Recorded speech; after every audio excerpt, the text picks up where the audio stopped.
Stretch Armstrong and the Flex Spiders Season 2. So, Stretch, Omnimask, and Wingspan are back for Season 2, and I've been waiting for this because I really enjoyed the first season. So before I get into it, spoilers for the first season because I can't talk about the second without talking about the first.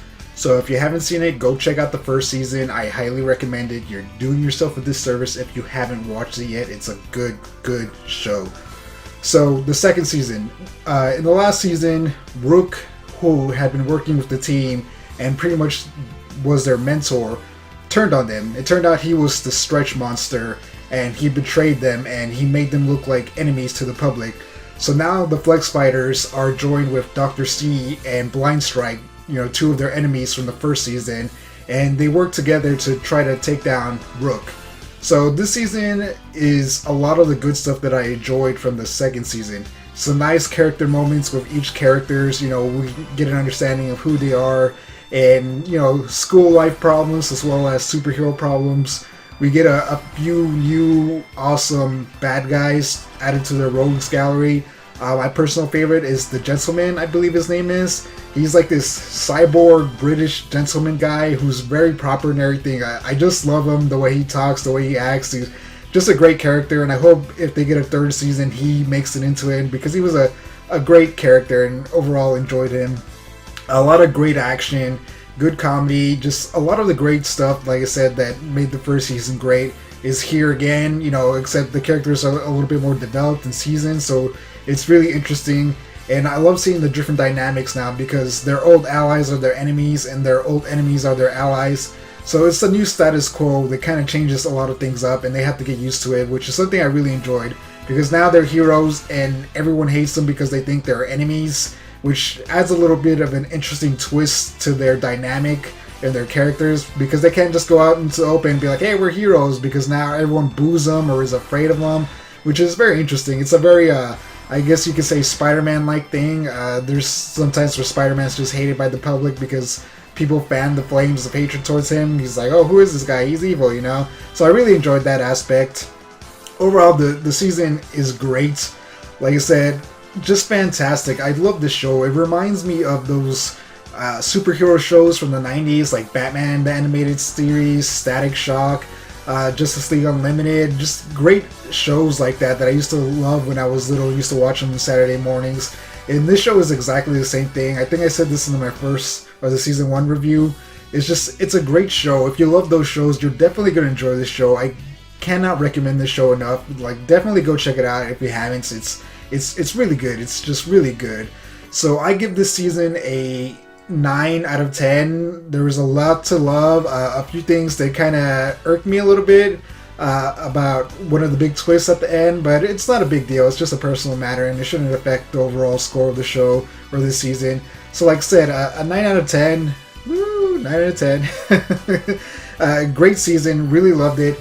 I really hope we get a third season and a fourth season, a fifth season. I really want this show to get a few seasons so we get a lot more of these characters because I really enjoy them and I really love them, and I just want more episodes with them, more character moments. I want to see more growth, and that would be fantastic. So hopefully they already have or are already working on the third season. I'm hoping, but I guess we will find out. I haven't heard anything.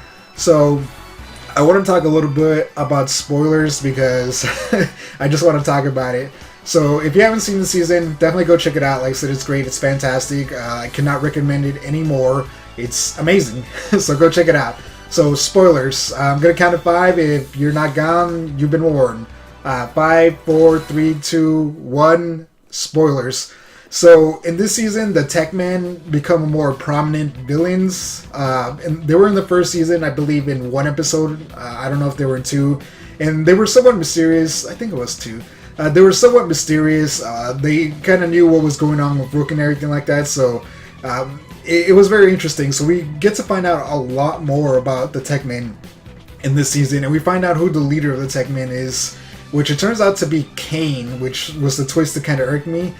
This really came out of nowhere. I never thought Kane was the leader of the Tech Men. I knew something was up this season because he kind of seemed a little bit different from the first season. He wasn't more aggressive, or he just kind of followed the orders without thinking. It's like, it seemed like he had a plan. I thought he was going to align himself with the Flex Spiders, but he's one of the Tech Men. He's their leader, in fact. which was really, really crazy to me. Like I said, I didn't see it coming, especially with his background. You know, we saw in the first season that he used to be a gang member, and then he left the gang life to work for Rook as his head of security. There's in one of the episodes he talks about how, you know, he grew up on the streets and everything, and he hated it, so he worked up through the Tech Man. I forget I think they were called the Gamma organization before they became the Tech Man. I can't remember exactly. But yeah, he worked up his ranks, or up the ranks to the Tech Man, and then I guess that's when he went to Rook, so they can bring peace to the city. And by bring peace, I mean they wanted to implant control chips into everyone so they could be peaceful and easy to control and everything like that, which they do succeed in. The last 2 episodes is the Flex Fighters trying to reverse this plan of their mind control thing, so it's very interesting, good twist. Like I said, I didn't see it coming. I hope, again, if we get another season, we get a little bit more details on how he went from, you know, thug on the streets to, you know, the head of the Tech Man to working for Rook, because I think that'd be really interesting, because we got a nice episode of Rook where we explored his past, where we saw him go from child all the way to adult, and kind of got into his mentality a little bit and understood him as a person a lot more, which I really liked. Erica, one of the Flex Fighters' friends from school, she gains powers, which I thought was really interesting. I can't wait to see her in the next season or in follow-up seasons become a superhero. I think that'd be very cool and interesting. Another ally for the Flex Fighters. They really, really need it. One of the things I wish did happen was that more of the older villains returned. Not a lot of them came back, which is kind of unfortunate, but there's only 10 episodes this season, so a little lax, and there was a big focus on the Tech Man, so it's understandable. This season does end in a cliffhanger, which is really good. It was another surprise thing that I didn't see it coming. So in the show, man, I can't remember his name. Officer Rogers, I can't remember his name, but he's played by Will Friedle. He is one of the Rook employees. He worked under Kane, and he kind of starts speaking up against Rook and everything. Every time he says something, he's like, well, we can't leave ourselves undefended, but why are we going to chase the Flex Fighters when, you know, we have these other villains we need to catch, you know? So he starts speaking up, and he gets fired, like, in the second to last episode or the third last episode, and he becomes the allies to the Flex Fighters in the final episode, helping them out. But in the final episode, we find out that it's not really him. He's been replaced by some, like, Arium type creature, monster, which is really surprising. Like I said, it came out of nowhere. I was like, what the heck? It was a great surprise. And obviously, you know, or something leading up to the 3rd season, which I really, really hope they have. I haven't seen anything. Maybe they do, I don't know, but come on, 3rd season. But yeah, that was a good twist, and I can't wait to see what happens, because we don't know who this creature being is. You know, was he born from the last season when they fought all those Flexarian monsters, or is he a person? You know, right now my theory is that he's the person with the helmet.